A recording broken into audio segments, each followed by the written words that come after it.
Bonjour, dans cette chaîne, il y a une vidéo qui est consacrée au péché originel de l'intelligence artificielle.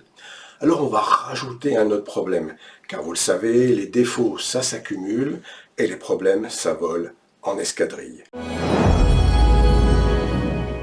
Un des grands problèmes de l'intelligence artificielle, c'est l'absence du travail collectif. En effet, à quoi assiste-t-on en ce moment?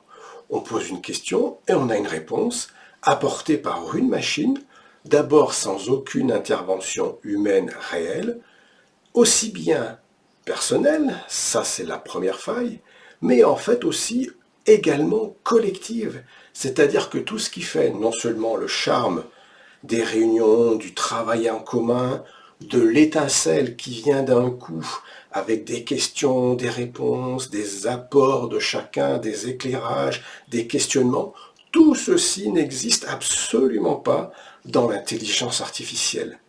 Pourquoi? Parce que c'est voulu, parce que la parole de l'intelligence artificielle est une parole d'évangile. Ce que l'on vous dit à travers un écran, c'est la vérité.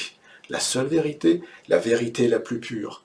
Alors que lorsqu'on est dans un travail de questionnement collectif, on sait très bien comment on va créer les savoirs, les connaissances ou tout simplement les décisions. On peut retracer un peu les processus. Alors le travail collectif n'est pas parfait dans tous les cas, mais c'est une capacité qui est absolument essentielle pour avoir de la véritable innovation et évolution.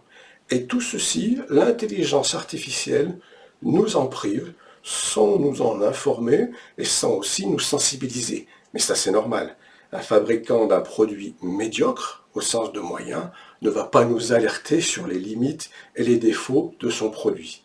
C'est pour ceci qu'il est nécessaire, d'ores et déjà, d'aborder et d'utiliser d'autres méthodes, comme justement les modèles de savoir, où on est dans une démarche inverse.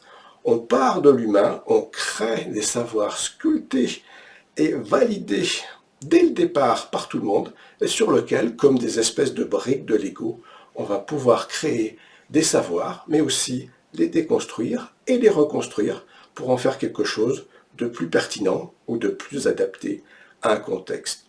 Donc c'était un autre danger et menace et limite de l'intelligence artificielle, le fait de nous priver de toute création collective.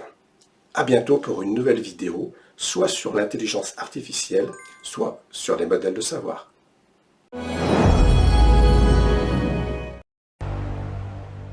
Et en matière de savoir, je ne saurais trop vous recommander la lecture de deux ouvrages qui sont dédiés au sujet de l'intelligence artificielle et de son alternative.